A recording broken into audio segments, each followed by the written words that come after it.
Proton with kinetic energy 1 MeV moves from south to north. It gets an acceleration of 10 की power 12 meter per second square by an applied magnetic field directed from west to east. The value of magnetic field will be. Summary क्या है कि यहाँ पे magnetic field है, direction तो बताई है बट मैग्नीट्यूड नहीं बताया है, वही मैग्नीट्यूड हमें निकालना है। But due to that magnetic field proton में एक्सेलरेशन कितना आया है ये बता दिया है, मास गिवन है प्रोटॉन का, तो यहाँ पर एक्सेलरेशन भी गिवन है, तो फोर्स निकाला जा सकता है। Force on a moving charge Q into V into B होता है। तो यहाँ पर v नहीं बताया, v को इन्होंने इनडायरेक्टली बताया है, कह रहे हैं कि प्रोटॉन में इतनी फलाना फलाना काइनेटिक एनर्जी है। तो कुछ नया नहीं है, बस फार्मूले को आपने रीअरेंज करना होगा। एक बार गिवन और फाइंड लिख लिया जाए तो आप समझ जाओगे कैसे होगा। हमें निकालना है b मैग्नेटिक फील्ड, q पता है, m पता है, और हमें एक्सेलरेशन पता है, और हमें काइनेटिक एनर्जी पता है। इतनी बातें यहाँ पर यू कैन से 1 2 3 4 पैरामीटर ये नोन है और मैग्नेटिक फील्ड निकालना है। बाकी जो एक्शन डायरेक्शन का मामला दिए हैं ये सिर्फ इसलिए दिए हैं कि कहीं आप ज़्यादा दिमाग न लगाओ और क्वेश्चन को गलत ना बोल दो, ताकि ऐसा ना आप सोच लो कि एंगल 90 नहीं है। यहाँ एंगल 90 है, पाथ सर्कुलर है। डायग्राम बना के बता दूँ, देख लो कि प्रोटॉन जो है ईस्ट वेस्ट नॉर्थ साउथ पहले कर लो तो समझ में आ जाएगा कि किधर जा रहा है।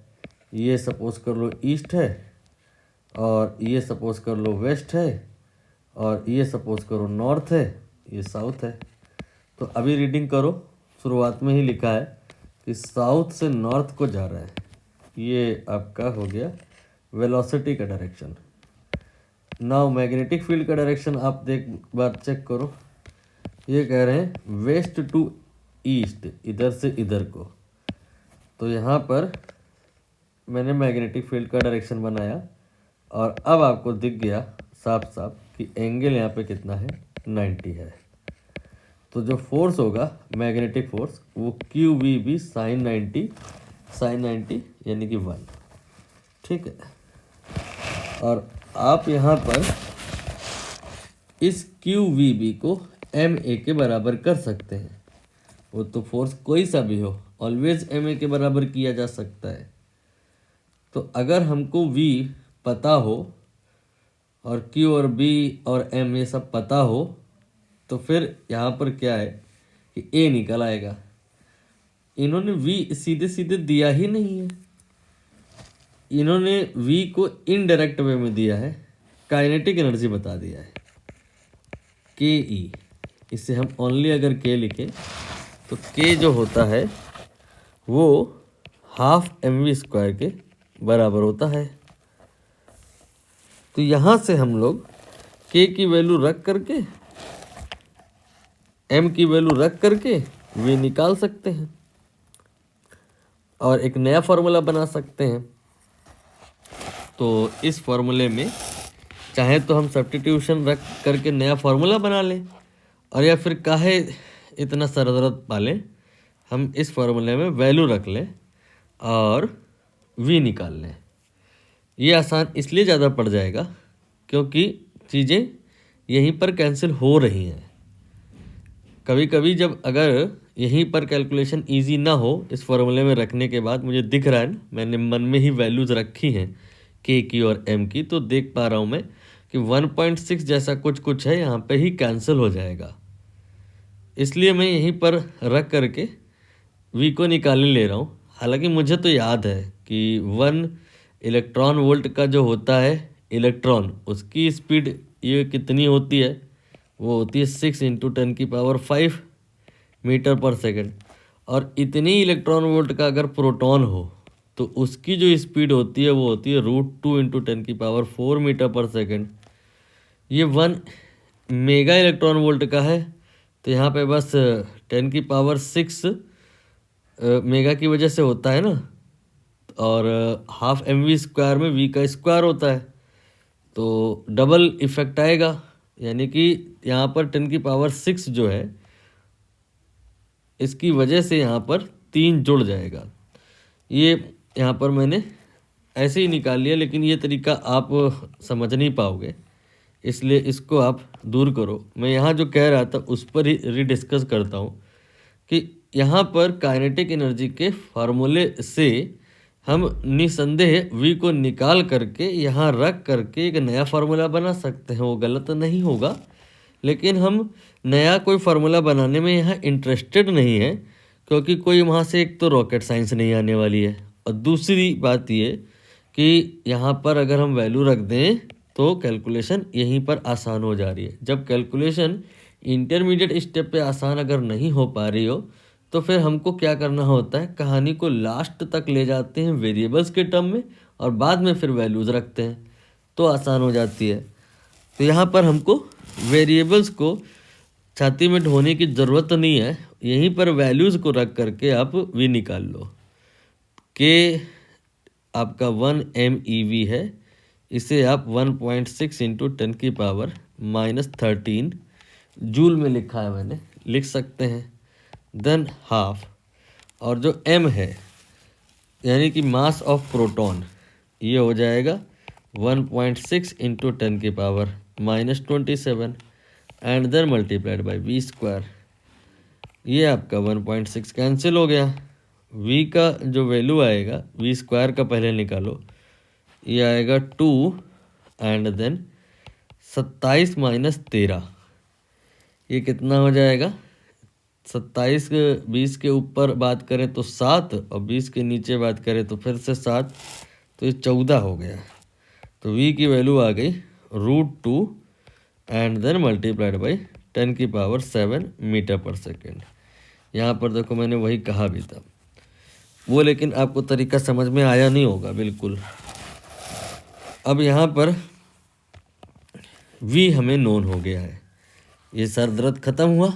इनडायरेक्ट वे में ये v बताए थे, हमने उसको डायरेक्ट वे में कर लिया, v निकाल लिया, और अब हम इस जगह पे रख देंगे सब कुछ, तो आंसर आ जाएगा किस जगह पे, QVB = MA। Q प्रोटॉन की बात हो रही है, 1.6 इंटू 10⁻⁻19। V की बात हो रही है, √2 इंटू 10⁻7। B ये हमको निकालना है, M 1.6 इंटू 10⁻⁻27, और A इन्होंने बता दिया है कि ये कितना है, 10⁻12 है। अच्छा, एक चीज़ आप ये नोटिस करते हो, चाहे इलेक्ट्रॉन की बात हो चाहे प्रोटॉन की, एक्सेलेरेशन और फोर्स, एक्सेलेरेशन जितना ज़्यादा होता है फोर्स उतना ही कम होता है। जैसे एक्सेलेरेशन यहाँ पे आप देखो तो 10⁻⁻12 थोड़े ना है, 10⁻+12 है। और अगर आप इसको सॉल्व करो, करना नहीं है बस रियलाइज़ करो, 10 की पावर ये बहुत कम आएगी। ये पूछी गई बात है। यहाँ पर मास, ये जो क्वांटम पार्टिकल्स होते हैं इनका इतना कम होता है और इतना ये बैलेंस्ड कंडीशन में होता है कि एक्सेलेरेशन ये बहुत ज़्यादा होता है और फोर्स इनका बहुत कम होता है। यू कैन से एक इनफाइनाइट होता है और एक 0 होता है। सारे क्वांटम पार्टिकल्स में ऑलमोस्ट ऐसे ही रहता है। तो यहाँ पर हम आगे फर्दर जब सॉल्व करेंगे तो ये 1.6 कैंसिल हो जाएगा। b का वैल्यू कितना हो जाएगा, ये √2 डिवाइड में आएगा और 10 की पावर कलेक्ट कर लीजिए, -27 हो गया, और इधर पे ये जो 7 है ये माइनस में ही चला जाएगा, और ये जो -19 है ये प्लस में आ जाएगा और फिर +12 हो जाएगा। अब 19 और 12 हम जोड़ लेंगे तो ये हो जाएगा आपका 31, और 27 और 7 जोड़ लेंगे तो ये हो जाएगा 34, और अब -34 + 31 करेंगे तो ये हो जाएगा 1/√2 इंटू 10 की पावर -3। ये टेस्ला में आएगा। और अगर हम 10 की पावर -3 ना लिखना चाहें तो कोई बात नहीं, फिर ये मिली टेस्ला में आएगा। आंसर आ गया है 1/√2 मिली टेस्ला, और 1/√2 ये आपका आएगा 0.7 अराउंड। याद होता है ये तो डायरेक्ट आप लोगों को, आपने ऑल्टरनेटिंग करंट में पढ़ा होगा ना, आरएमएस वैल्यू निकाली होगी x0/√2 या v0/√2 या i0/√2। दैट टाइम आपने रियलाइज़ किया होगा, बताया गया होगा कि आरएमएस वैल्यू जो होती है वो पीक वैल्यू की 70% होती है। तो 0.7 इसीलिए तो है। अगर आप नहीं समझे, इस तरह का डिस्ट्रैक्शन हो रहा है इस तरह की बातों से, तो 1/√2 को √2 से ऊपर नीचे मल्टीप्लाई एंड डिवाइड कर लो, और अब √2 की वैल्यू रख दो 1.414।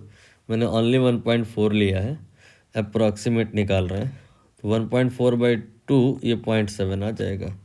तो यहाँ पर जो फाइनल ऑप्शन आपको लॉक करना है वो आपका हो जाएगा ऑप्शन ए।